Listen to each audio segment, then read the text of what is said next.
Okay, we're going to pick up with the actual grand finale of the Purusha story, the story of the citizen. Okay, so I will just back up a little bit and give you a little backstory, tiny bit.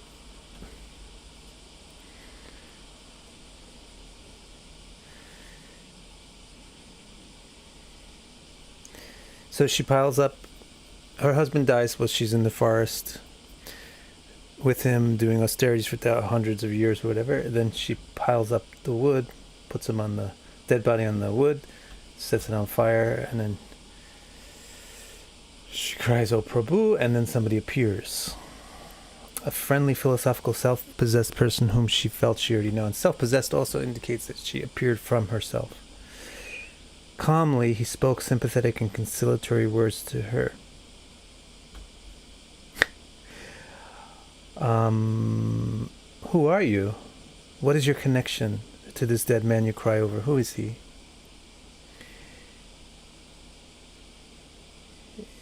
He is my husband and my guru, she replied. And who am I? Do you know me? I think you are my friend, she replied, whom I have wandered with since before I can remember. But you have not answered my first question, he asked. Who are you? Perhaps you slightly remember yourself as the friend of an unknown friend.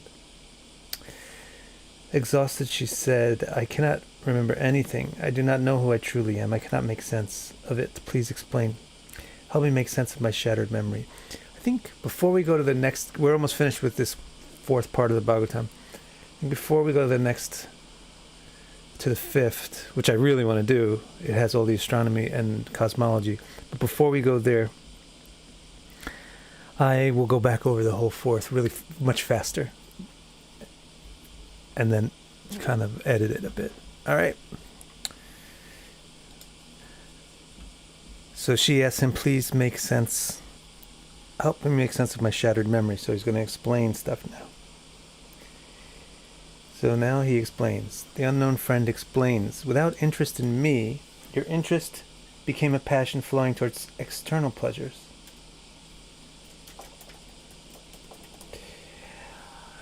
You and I, O noble one, are two swans, two friends. We lived out in nature without manifesting any nest for thousands of years. My friend. That's a good question, Dalip. Why, in this case, does the intellect pass away, attain samadhi first, and the others? Because now she's got moksha. She's achieving moksha now.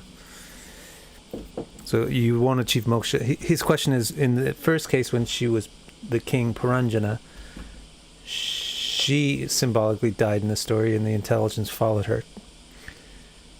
In the next case, where she's Vidarbhi, right now, the husband dies, so the intellect dies, and she follows him, or something like that, or the intellect died first. That's because this is what happens when you get moksha. When you have moksha, your manifestation in the external world dissolves and leaves you. So that's what's happening here. It's a very nice question.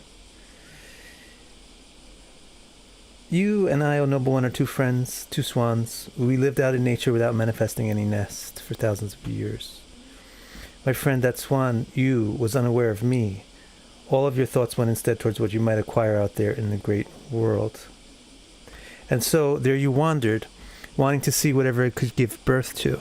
So now we got new stuff. New stuff. He's going to explain what she saw. What you wandered out, away from the lake, into this great big world. What did you find there? Away from the lake, she finds cities. So he's going to explain what she experienced in the cities. There you found cities. Those were your bodies. I will explain their true features. So now he's going to explain the true features of things.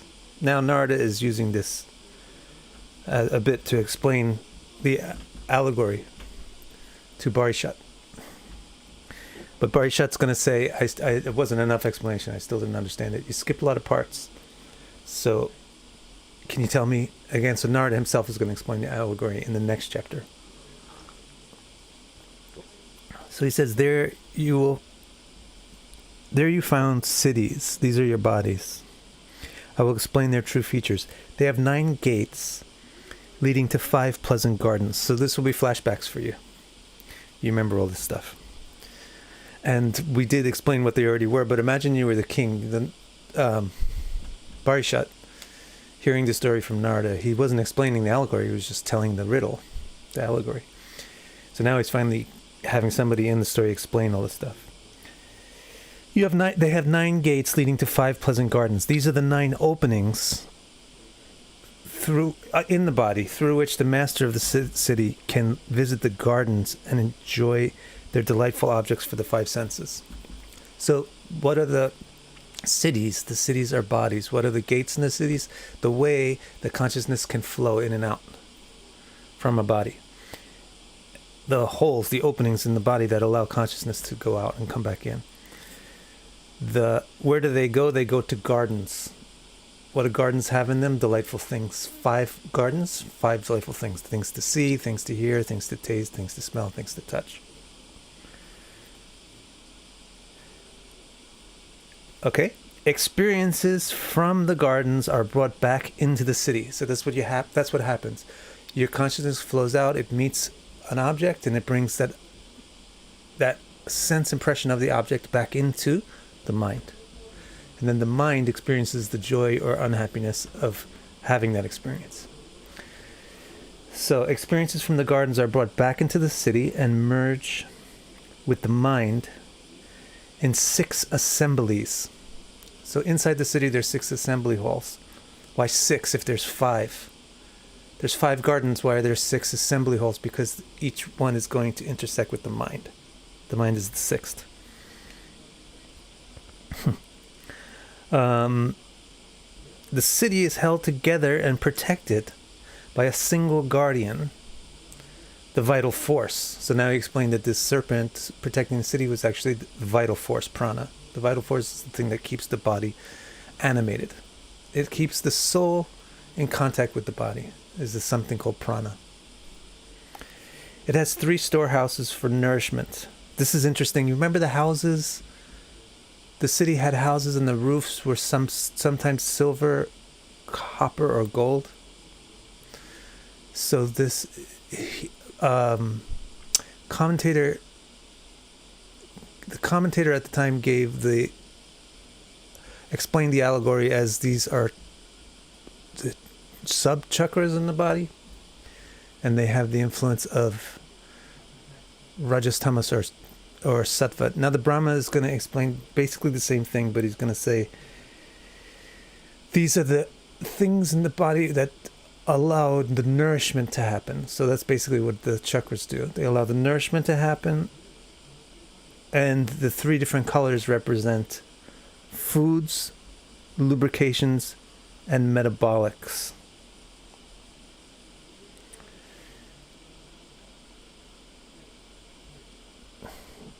Bardo asks, she called her husband her guru. Does that mean that intellect is an inner guru for the soul, but only this far? Is mind just the 6th sense? Right. So in the previous birth also the husband is the disciple of the wife, and in this birth the wife is the disciple of the husband, because the intellect is always the leader of the soul. The mind is the 6th sense. It's the sense that your eye experiences light, your ear experiences sound, your mind experiences emotion. Emotion is also an object which can be experienced. And the object is produced by the intersection or the confluence between the desire in the mind and the experience in the sense. This is why the sense experiences are brought back into where they can meet the mind. Each sense has a different place to meet the mind. And then in the mind's place, it experiences joy, basically some version of happiness or unhappiness. It doesn't have plans, or it doesn't make discriminations or decisions. The mind doesn't do that. The mind just binarily reacts and impels action based on desire.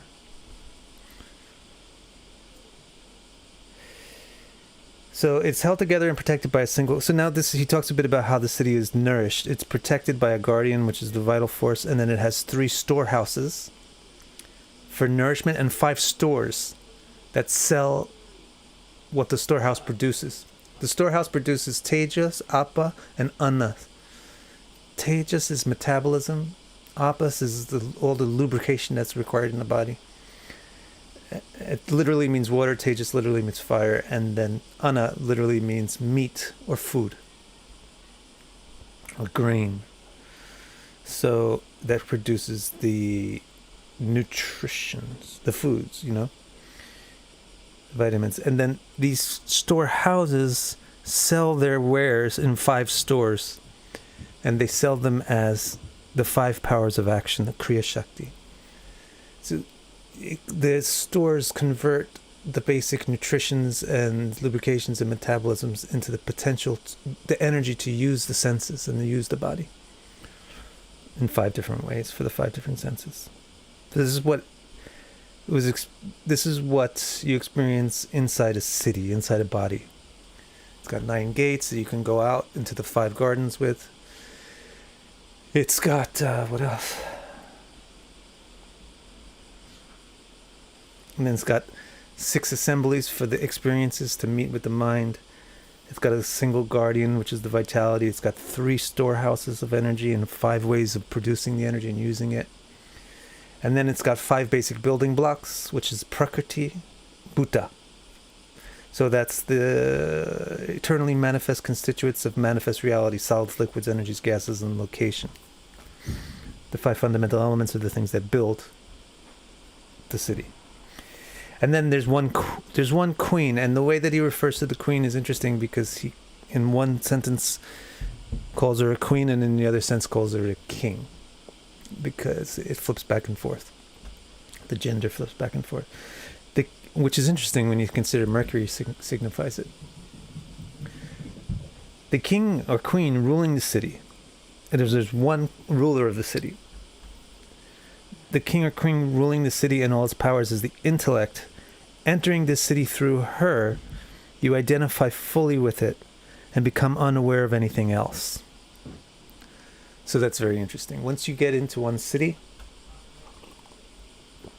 you become unaware of the goings-on in the other cities. Only by communication, you can have inference of what's happening inside the other cities, but you don't have any direct experience of what's happening in the other cities. And so your awareness is confined into the city that you inhabit. You embrace your lover and enjoy, but never learn anything beyond that. So it's nice. You get in the city, and the city has all its facility to go out and enjoy the gardens, and you have this intellect who is the opposite sex and is going to help you enjoy in those gardens. It's wonderful. But that's all that your life is about. It's just about the city and enjoying the gardens, and you never learn anything else. And he says, then that's why you've come to this condition that you're in right now where you're crying. He says, right now you're crying and you're miserable right now because you never learned anything else except how to enjoy life through a city. You never learned anything about who you are, how you got here. Even when he asked in the beginning of the story, the Pranjan, the character representing the soul, asked Pranjani, the queen representing intellect, where did you come from? And she said, I don't really know. I just know that I'm here. And that's the end of that story.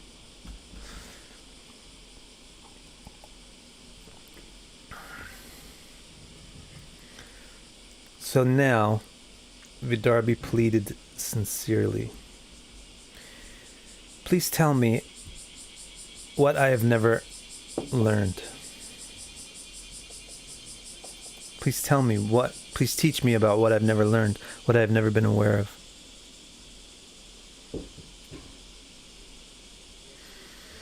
Alf asks, after all these experiences the soul has, good or bad, does it ever really affect the Paramatma? No, that's one of the qualities of the Atma, is that it's constant and eternal and unchangeable.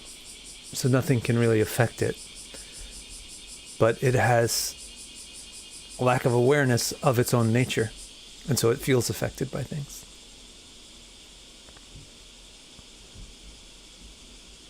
And that can be good or bad. I mean, you don't really want to be unaffected all the time. It's boring. So you could, that potential for the soul to identify in something which is changeable and therefore feel change and affect and affection can be positive or negative. It's not inherently negative. It's only negative when it's invested in something which is tangential to reality. All right, now I'll start reading you the Sanskrit because it starts to get pretty interesting. So Vidarbhi asks, tell me. So there's something that I never learned. In all this time, in all these cities, I learned about all these things that are in the gardens. Maybe I even learned about my own city, how it works. But you said that there's something that's really important that I never learned about, and that's why I'm not happy right now. So tell me what that thing is.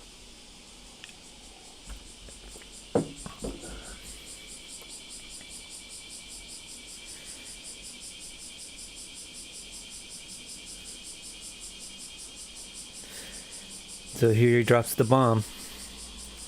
Natvam vidarba duhita nayam vira suritava napatis tvam pranjanya ruddho navamukeyaya. So he basically says is the thing that you never learned is that you are not anything that you ever thought that you were. So he says natvam vidarva duhita. You think you base your whole sense on your identity. Your whole existence is based on your identity, but your identity is completely untrue. You're not the daughter of Vidarbha who married this man. Not Nayam Vira Suritava. This man is not your sweetheart. This hero is not your sweetheart. And in your previous life, when you married Puranjani and were her husband, that wasn't you either. Napatis tvam Puranjanya. You're not the wife of this hero, and you're not the husband of that queen. What are you really? Ruddho navamukeyaya. You're really a ruddho, prisoner. You thought you were a queen, you thought you were a king, you thought you were this, you thought you were that, but the real truth is you're just locked up in a cell that has navamuk, that has 9 sides. You thought you're in a city that has 9 gates, but actually you're in a prison cell that has 9 bars, 9 sides to it, a 9-sided cage. Why are you in a prison cell? Because you're delinquent, socially delinquent, because you're non-cooperative with the main society.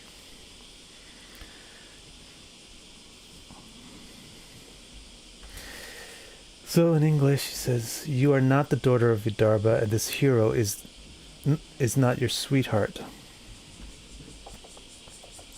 Nor are you the husband of Queen Puranjani. You are simply a prisoner in a 9-sided cell. So then Vidarbhi will wonder, why do I think? I really think that I'm the daughter of Vidarbha. And previous to that, I really thought that I was the husband of Puranjani. So if I'm not those things, then how did I feel so confident and strong, or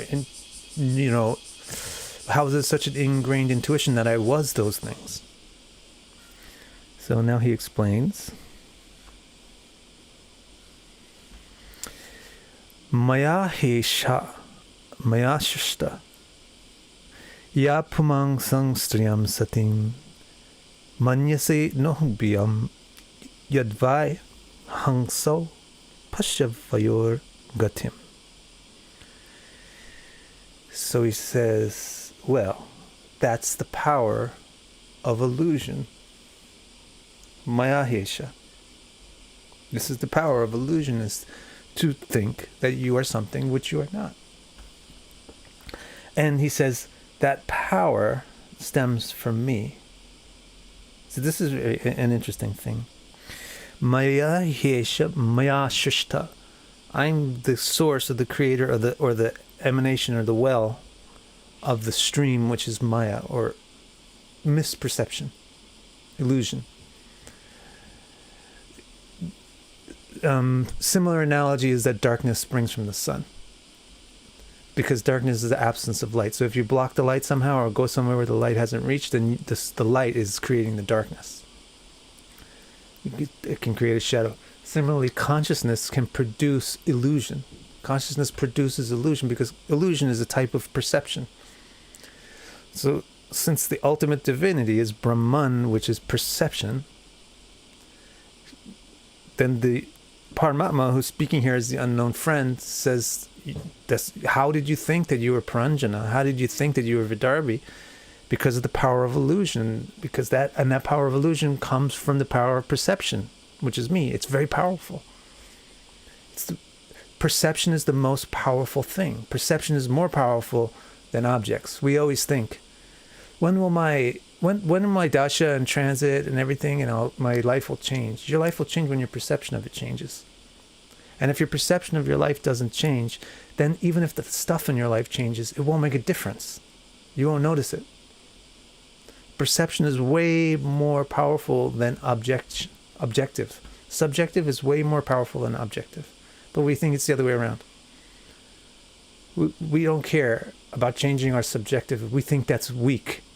That's a weak answer. That's an insubstantial answer. We want something substantial. When will my objective situation change? Your objective situation is just a byproduct of your subjective outlook. And that subjectivity is the most powerful thing because it's a function of consciousness, which is the basis of reality. The stuff in reality, the tangible things in reality are just manifestations of the basis of reality, which is consciousness. So subjectivity is more powerful than objectivity. Subjectivity produces misperception or accurate perception, and they're both equally powerful. So when you're in the grip of misperception, you're completely in the grip of it.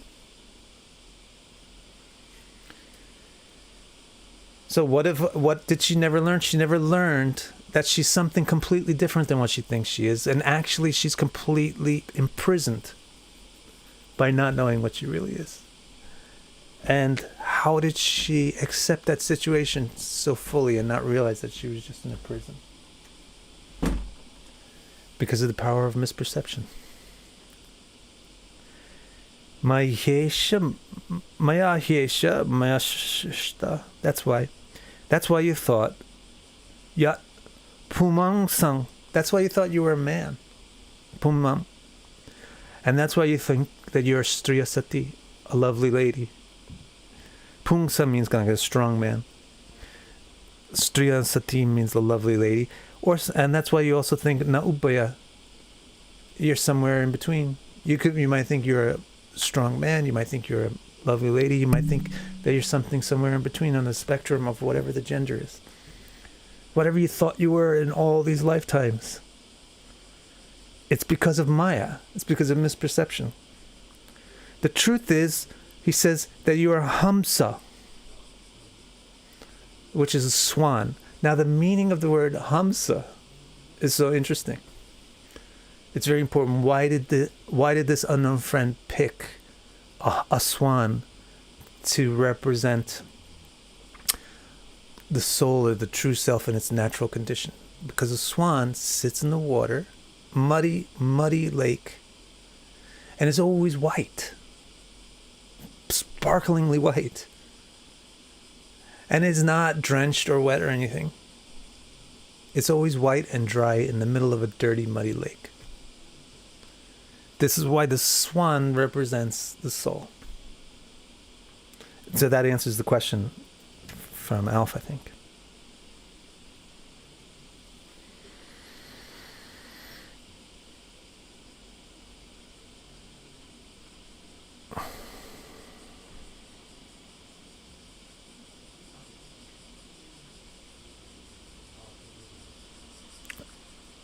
The Alf asked if it ever really affects the soul.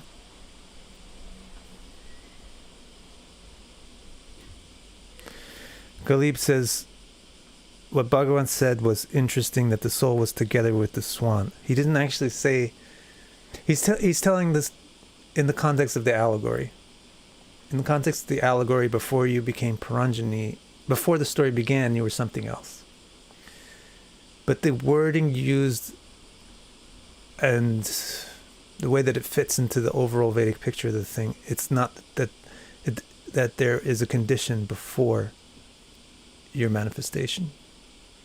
But what he's saying about being before Paranjana is your true self.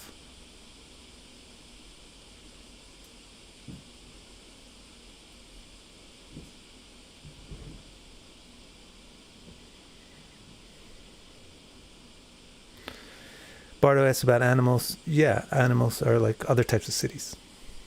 In fact, that was part of the story, that he felt pretty special when he saw this one particular city. Then that was, the commentator explained that this is his human city that he found. Are we playing a roulette game in and out with the gates? No, is there one specific gate yet to be opened? No, the gates are the 9 ways that you constantly go in and out from the body. The eyes, the 2 nostrils, the mouth, anus and genitals, and 2 ears.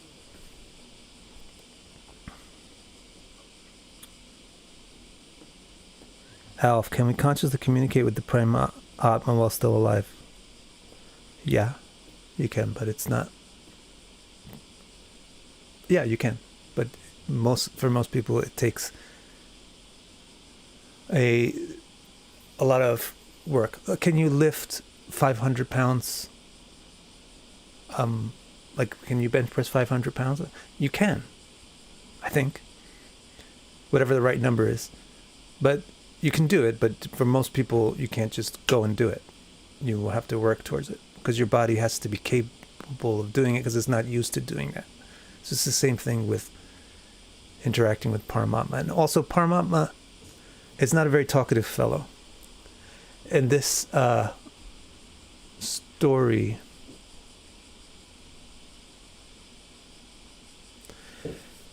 he's taking a talkative role. Paramatma is not a talkative fellow unless you try to talk.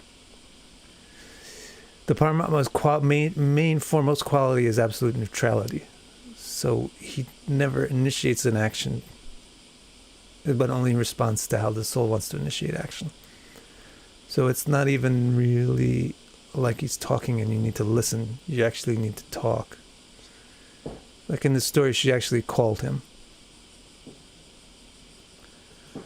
But yeah, it is possible. But most people will have to do some mental and emotional work to be able to have the mind and emotions and hearts be able to talk to the Paramatma. Yes, Karen, that's similar. All right, so let's continue on with this. One of the best parts is coming up.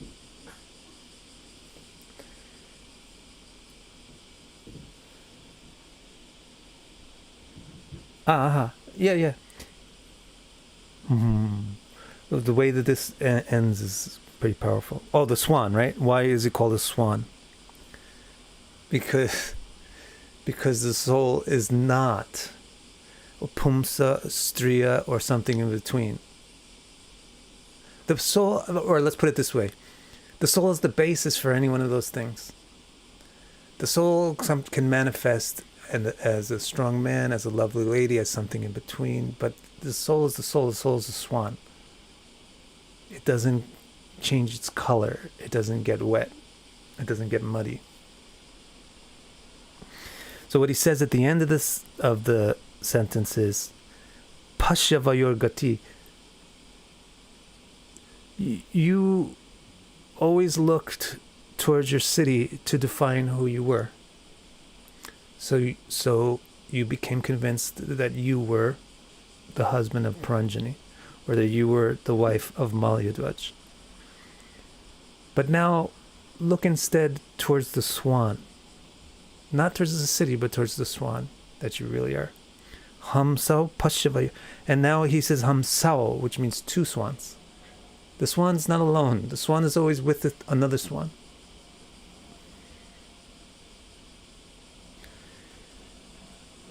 So to repeat this in English, she says, tell me the thing that I never knew. You said there's something I never knew. He said, you never knew that you're not the daughter of Vidarbha, and this hero is not your sweetheart. Nor were you the husband of Queen Paranjani. You're simply a prisoner in a 9-sided cell. And why did you think that you were those things? That's the power of illusion, the power that stems from me. A power that allows you to believe that you are a strong man or an elegant woman or something in between.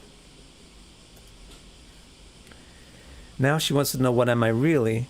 So he says, okay, try to see what we really are. Try to look towards the swan.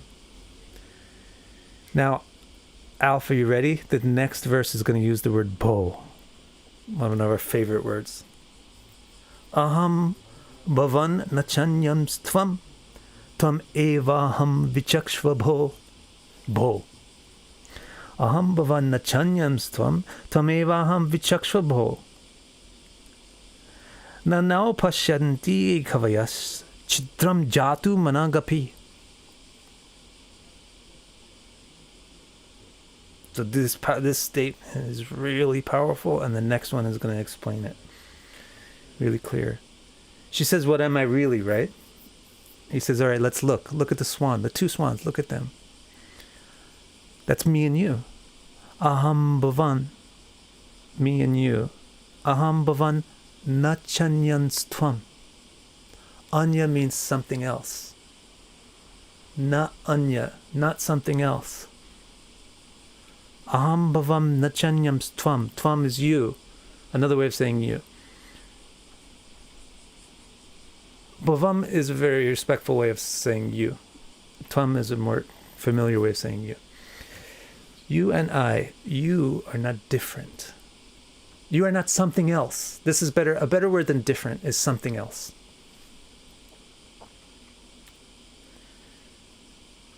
You and I are not two separate beings. You are not something else from me.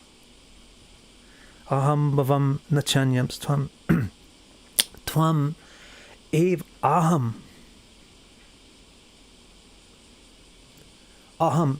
Tvam eva aham. Aham bhavan nachanyam tvam. Tvam eva aham. Vichakshva bho. So bo means like bo. It just means the word bo, like whoa. Like oh wow. But it also it's very informal. So now it's a way of indicating friendship or informality or intimacy is to use the word bo. Bo. This is also very Brooklyn, isn't it? Or like 80s Brooklyn. Bo. Aham bhavan nachanyam tvam tvam evaham vichakshva bo. So he says, try to see what we really are. You and I are not two separate beings. Bo, see that you are actually me. Although distinct, vichakshva. So he says, try to see, chakshu. Chakshu is to see or use your eye. Vichakshu. See it clearly, and see it, unsee it also. Vi means be separate from something. So to be distinct. So see it distinctly or be distinct from seeing this. This is a very interesting word that he's using in this spot. Tvam evaham. You are me. But even though we're using the words you and me, he's saying, there's two swans. The whole time I'm saying there's two swans. There's not one swan, there's two swans. But see that even though there's two swans, they're one swan. It's not one, only one. That's not the ultimate Vedic picture of reality, which has been presented to the Western world in a very overly simplified manner by the delegates to the World Religious Parliament in whatever year it was, fairly recently, the first time that Hinduism was really explained itself to the world. They sent people who are Advaitavadis, or Advaitavadis got invited, so they presented a very simplified version of the Vedic conception, which is that everything is one. The Vedic conception is not that everything is one. Obviously, things are not one. There's things in the world. So, but they're manifest. They're facets or multiplicities of one thing. That's the actual concept. So what he's saying is, you and I are you and I, but we're one. it's not that the oneness of reality destroys or contradicts the two-ness of reality. The oneness and the two-ness of reality exist, coexist, and he's going to explain how in the next statement. Aham bhavan nachanyam tvam, tvam evaham vichakshvabho. Oh, see this. You and I, you're not different from me. You are me. Nanau pashanti kavayas chidram jatu managapi. If you have kavi, if you're kavi, which means if you are experienced and educated. So people who are kavi, people who have experience in education, they don't see chidra. They don't see a division between us. Jatu manakapi, not anywhere, not in any way, not even imagination. Oh, Swan, try to see what we really are. You and I are not two separate beings. Bo, see that you are actually me, although distinct. Those who know Kavi, they do not see a divide between us, never, even in the slightest. Then the next statement, which is my favorite in this whole story, is this next statement. It's the most interesting thing. Vidarbhi then wonders, well, why are you standing here talking to me? It doesn't seem that we're one person. Here you are. There's you and there's me, and you're using the words you and me, and you're saying that I am you. It doesn't make sense. It just sounds like a Beatles song. So what is it? If we're one, then are we not two? And if we're not two, then how are you there and me here? So now he says, Yata Purusha Atmanam Ekam Adarsha Chakshusho Dvidhabhutam Aveksheta Tataivantaram Avayo Tataivantaram Avayo. Avayo means what? With the two of people. Alright, so he says, it's just like Yata means here, it's like something. Yata Purusha Atmani. It's like when a person goes to a darsha. That's a mirror. When a person goes and looks at a mirror, he's going to explain, there's one being. He's just saying, there's one being. You, your true self. You're not the husband of this person, the wife of that person. Your true self is that you're me. But if you're me, then how did you get to be this other person? Or how are you capable of interacting with me? So now he's saying, when a person looks in the mirror, this is the same thing. So see this, listen to this carefully. Don't stop your listening before it's finished explaining itself. Yata Purusha Atmanam Ekam Adarsha Chakshusho Dvidhadbhutam Aveksheta Tataivantaram Avayo. When a singular person looks in the mirror, he sees two beings. This is why you and I see ourselves as two. So later, just try this. You look in the mirror and you'll see your own self, you'll see your own glasses, etc. You'll see your eyelashes. And in this part, and you'll also see it in the mirror. And then you'll move your hand, you see your hand move, and it'll move in the mirror. So you see two versions of one thing by looking in a mirror. So what the heck does this mean? What is the mirror? So let me explain this. Who is the Purusha? The Purusha is the conscious being, but that's what the word Purusha means. The Purusha, the one who is capable of acting with the consciousness. The base of the Purusha is Brahman, and the Purusha is the one that's capable to activate and utilize their nature as Brahman. Brahman is not active, it's just a potential consciousness. Purusha is the active consciousness. So that's the definition of a person. Purusha means person, and the definition of person is active consciousness.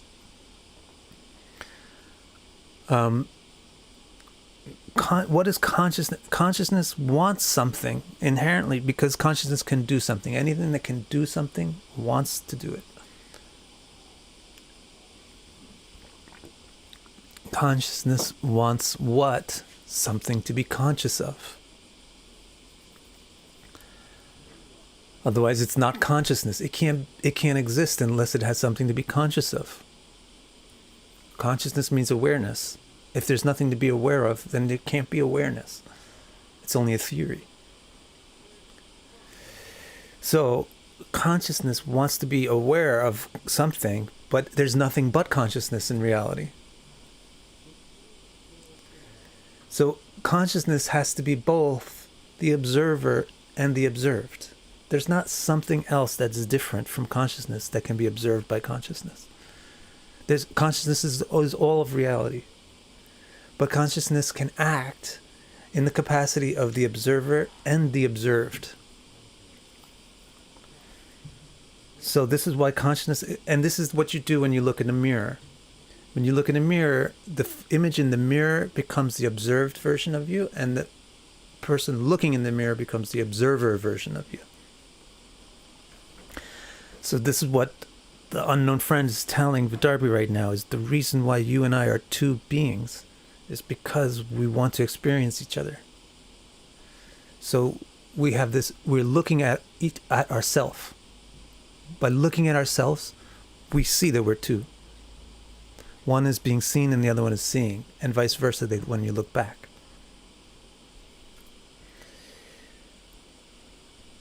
Because consciousness wants something to be conscious of, it can both observe and be observed. As such, it is one thing which exists in two aspects, the observer and the observed. The observer is signified in the analogy by the person looking in the mirror, or in the allegory by the unknown friend, the Paramatma. And this is what, in simple English parlance, you call God. The observer is God. And then what's the observed? That's what in most just common English usage we'll call soul. Soul is God. God is soul. But soul is God in the function of the observed, the image in the mirror. And God is soul in the function of observer, grand observer, ultimate observer. So this is the object of observation is also an observer. This is what makes it the most interesting. Because all of these things are consciousness. The observer and the observed are both consciousness. It's just how will they function in relation to each other. Yeah, this is all that we are. All that we are is our identity is defined by relationship to each other. That's how you define an identity. So her identity previously is always defined in relationship to her intellect. She's the husband of Pranjani. She's the wife of Malayadwaj. But he's saying, define your identity in relationship to me. And then you'll have your true identity.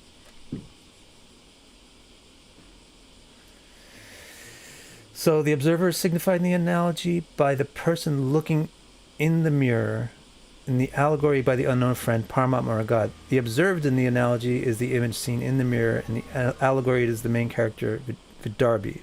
It is Atma, the soul. I'll have to write that out more clearly. And there's two more statements, and then the chapter ends, and then there's three more chapters in this part. So now the next statement, it seems to still be the unknown friend speaking. So he says,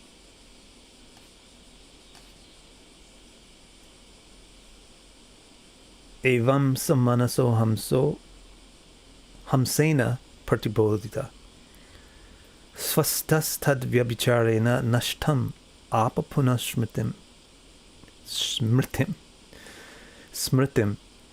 evam samanaso hamsena pratibodhita. That means that in this lake, which is the heart, where the swans live, it's called the heart. In this heart, one swan can awaken the other swan. Hamso hamsena pratibodhita. One swan can educate the other swan. Swastas, about what it really is. And then tad vyabhicharina, everything that's opposite or antithetical to what it really is, nashta, can be destroyed by that awakening of knowledge of what it really is. Appa punasmritin. And again, it can cognize what it really is. So it says, in the heart, once one can be awakened and educated by the other, then it can destroy its aversion to the other and become its true self again. Then the final statement in the chapter. Now we know it's Narada saying this. It's interesting, it didn't get a Narada Uvacha anywhere. So I think the previous statement was also the unknown friend, but this one is definitely Narada because it addresses King Purusha. Parishman etad adhyatman parokshena pradarshitam yat paroksha priyo devo bhagavan vishva bhavana. So he says, Narada concludes, O king, I have explained the spiritual truth to you using an allegory, because the all-attractive, all-manifesting divinity is fond of allegory and metaphor. So this word for allegory is paroksha. Paroksha means beating around the bush a bit, or speaking in a curve, speaking with a curve, not directly speaking. If something is white, you can directly say it's white, but if you use paroksha, you'll say it's not black. And so paroksha means indirect or allusion or allegory. Allusion, not illusion, but allusion or allegory. And it's said that Bhagavan is paroksha priya deva. And that he likes allegory. He doesn't like bluntness. And it's not just Bhagavan, it's consciousness. Nobody likes bluntness. Bluntness is actually just boring. Bluntness is like you put everything on the table and then it's done immediately. The more exciting thing is to string it out in a nice, enticing way that makes it last longer and makes it more interesting and fascinating. To decorate it, to embellish it, to reveal little bits at a time. Consciousness likes that, actually. It likes things to be indirect. Direct is too blunt and simple for consciousness, which is a sophisticated thing. And for the most sophisticated consciousness, which is Bhagavan, he really, really enjoys curvy speech. And so because Narada says, that's the reason why I decided to tell you an allegory. You should see Narada's heart. He's thinking that Bhagavan is listening to his words. So he wants to say words that are pleasing to Bhagavan. Alrighty, this is great. This stuff is great. So that allegory of the mirror is an amazing, amazing, amazing explanation of Vishishta Dvaitavad or Beta Betavad, which is the complete Vedic conclusion that oneness exists in multiplicity. And why does oneness exist in multiplicity? It's all explained with that simple analogy of a person looking in the mirror. So if you have any questions, I'll take a look now.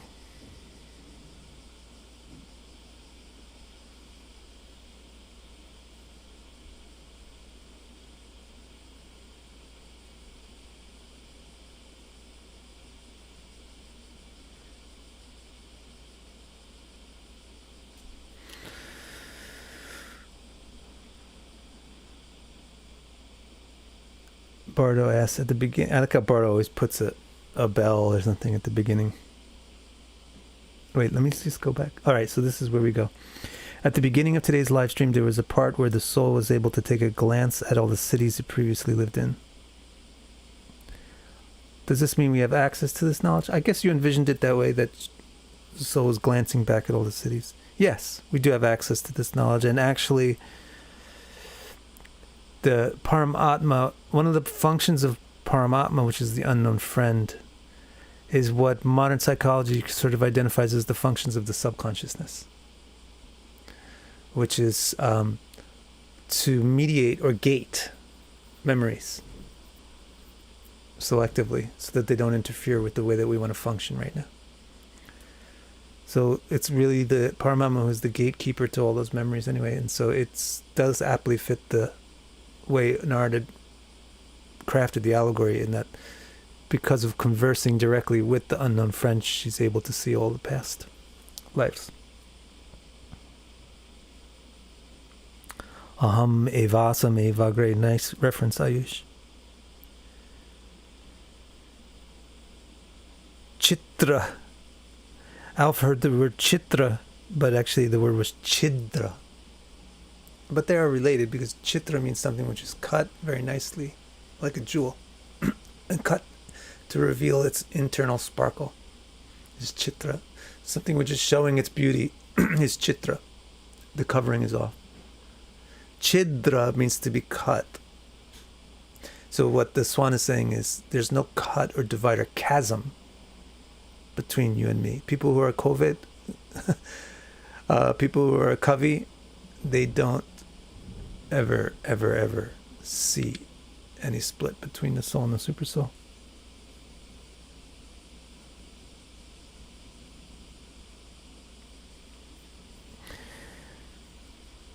Does consciousness is something like a Matryoshka doll design, a soul inside of a soul inside of a soul, etc.? It's, maybe you could think of it that way, but it's more like sun to sunlight. One sun produces infinite sun rays and photons. One, or it's something also like root and leaves. One root system produces infinite leaves, or one branch. It's not soul inside a soul, actually. It's just everything is, every amsha is in one rasi. Same thing with the, if you looked at this week's Paladipika stream, the Mantreshwar talked about amshas of rashis. Every amsha is in one rashi. There's no amsha of the navamsha until KRS and Dr. Pai make a video about it. But actually, in real astrology, there's no amsha of another amsha, nor are there nakshatras within an amsha. There's no amsha of another amsha, and this is important. Every amsha is an amsha of a rashi. The chetra, or the main rashi, is the part that holds the amshas. It's analogous exactly to Paramatma and Atma. Every single Atma is an amsha in one rashi, which is Paramatma. So it's not exactly Matryoshka dolls that, you know, the Paramatma and it produces an Atma, and then that produces Atma produces another Atma. There's one sun that's producing all the sunlight. Nityo nityam chetanas chetananam.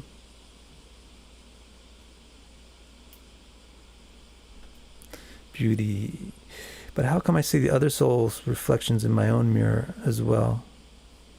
But how come I see the other soul's reflection in my own mirror? What are they doing in my mirror? And what am I doing in theirs?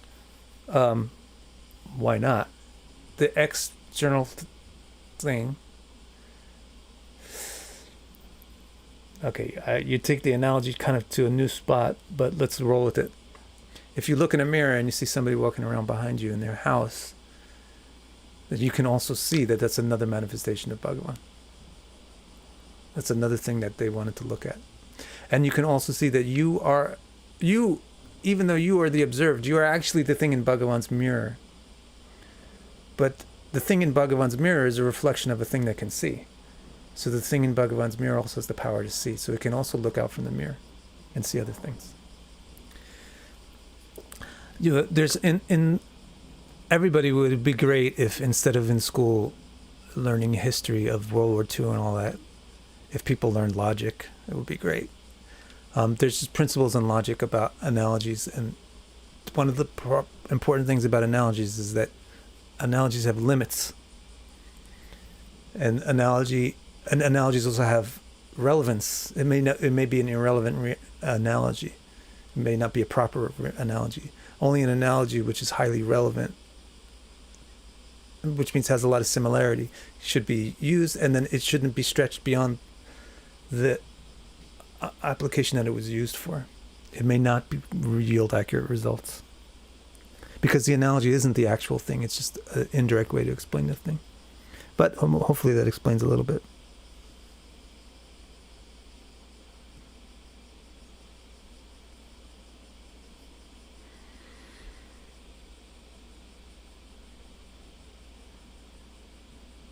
I wonder why Davana's message got held. She just says, wow, this is so cool, and then has a nice picture of a mirror.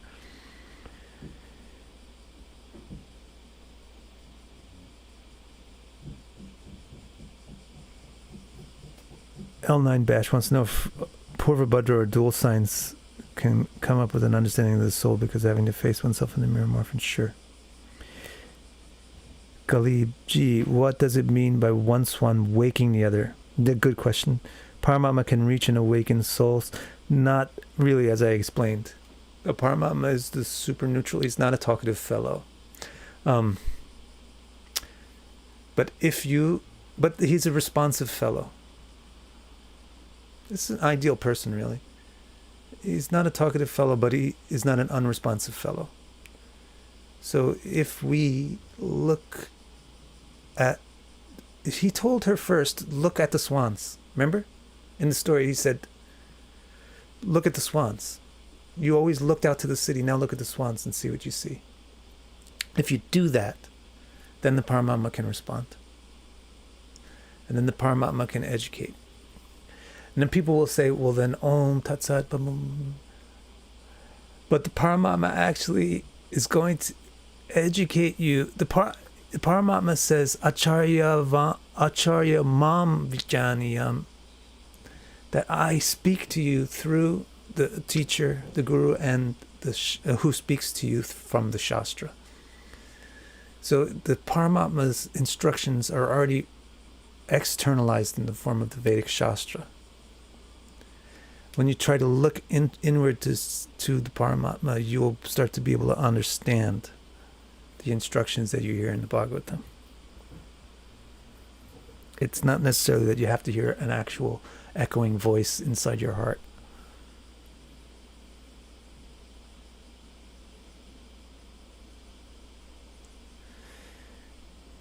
Curvy speech.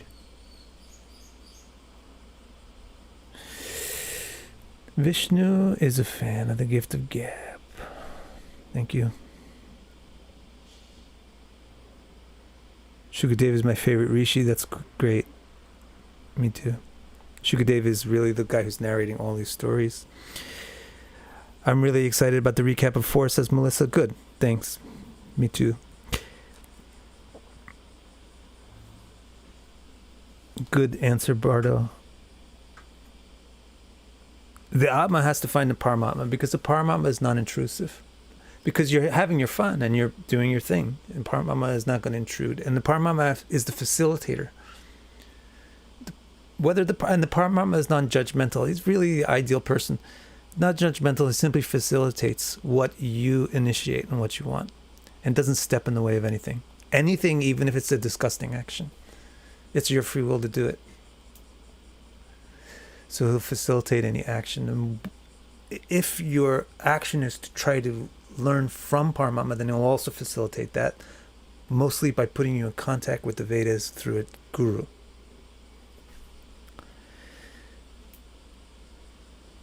Kate has a very big question.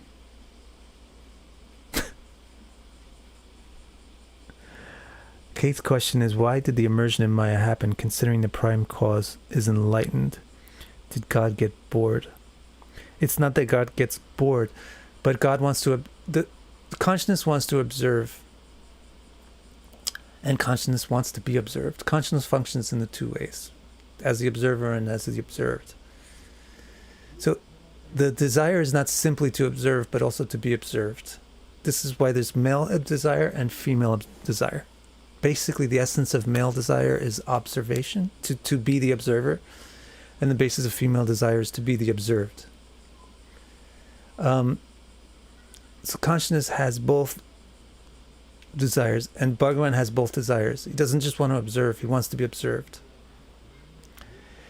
The thing that's delightful about being observed is that the observer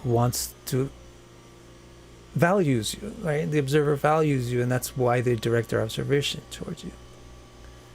So this is what Bhagavan actually enjoys. So there's two things. One is enjoying the beauty in what he's observing, and the other is enjoying the feeling of being beautiful by being observed. But in order to have that feeling, the observer is the reflection of Bhagavan, wants to be the observer and the observed as well, and also has the capacity to observe whatever it wants. So the observer, by its inherent nature, can observe, doesn't have to observe Bhagavan, can observe non-Bhagavan. But there is no such thing as non-Bhagavan. So Bhagavan has to have Maya, or a sense of Bhagavan's absence from the observation. So the observer might want to feel more like the observer than the observed, but might feel more masculine than feminine. Because in the natural world, the primary thing is that Bhagavan is primarily masculine and the soul is primarily feminine. Because Bhagavan is the observer and the soul is the observed. The soul might not feel affinity towards that. So that soul wouldn't be cooperative with that setup. But Bhagavan is the facilitator and not judgmental. So it facilitates everybody because that's part of his enjoyment. He's not forcing things into a certain order. He's seeing what happens with things. That's more thrilling. If you could write a story where you don't even know the end and the story tells itself to you, that would be awesome. That's what Bhagavan is doing. Bhagavan is writing a story where the story is telling itself to him because he's written autonomous entities into the story. So the autonomous entities may or may not cooperate with his initial concept of the plot. Is he bored? He's bored. If consciousness has nothing to look at, then it's bored. So that state can never arise, that God can be bored. So there's never a prior condition to where this manifestation is manifest. This manifestation is the initial configuration of manifestation.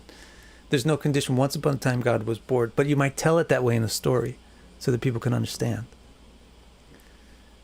But there's no time when God was bored. But because God can't be bored, then he's not just going to be consciousness. He's going to be the observer, observing the observed and seeing these weird things that the observed do.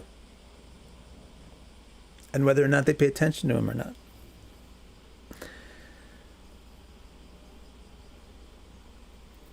So the prime, as you guys have invested, I think you guys invented that word. Bhagavan never becomes immersed in Maya. But if the reflections of Bhagavan want to be non-cooperative with his version of reality, he facilitates it by a thing called Maya. He allows there to have an alternative perception of what reality is. And that's what Maya is. This swan emoji is great.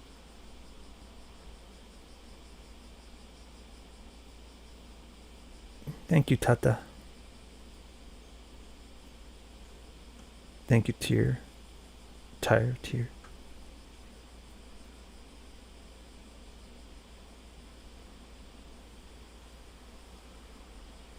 Where in Bhagavatam do they discuss free will as a phenomenon or special subject? In Kapila, for example.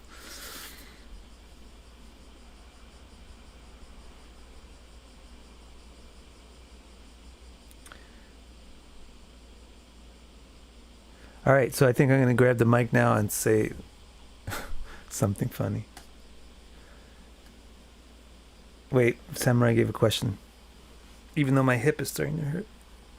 So we jivas mainly female observe, but to complete the cycle we have to observe Bhagavan. Well, female is not just an observed thing. The female is also the observer.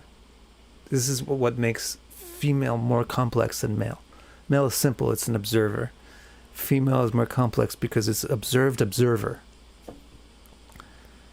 Thank you, L9 or I9.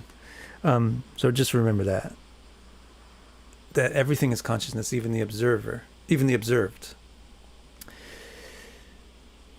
But anyway, so we have to observe so we have to be observers of the main observer. Yes. And so she says, but then what's female, what's male? That's right. That's right. The female and male will atrophy if they're not in contact with one another. I'm not just talking about the biological genders, but the yin-yang principle of the female and the male thing. If you separate the two halves, they will just turn gray and melt and dry up. But the two of them have to interact with each other, and by interacting with each other, they mix.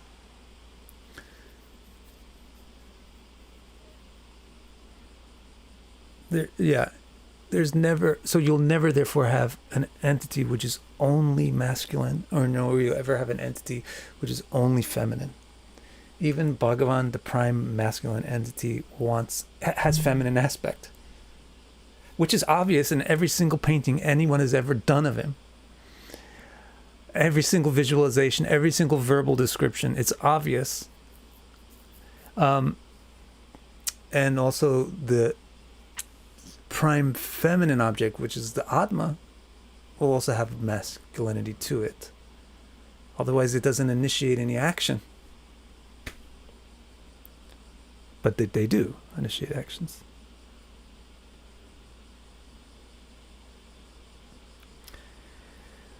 I see you guys are on with this, so let's see. I'll keep going with you. So, as souls, we can do something that Bhagavan himself in his form cannot. Why would you say that? What can he not do? Get into Maya? That's not something you cannot do. And by the way, you can be in Maya, but it's not a destructive Maya. He is constantly intoxicated. Mudit. He's constantly in Maya, but it's a different type of Maya. Actually, you can do anything that you do, but he doesn't suffer. And actually, in truth, you're a swan. You don't suffer either. But because of identifying with something that you're not, you feel suffering. And so you may say, well, we can become ignorant, but Bhagavan can't, so we're better than Bhagavan? That doesn't make any sense.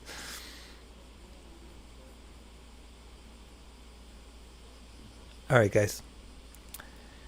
This was good. This was really good. I mean, to me, this is like the pinnacle of the whole fourth canto. This concept of the mirror and the swans, they're one being manifest in two forms. This is really the essence of it. Thanks for being here. I'll see you next week.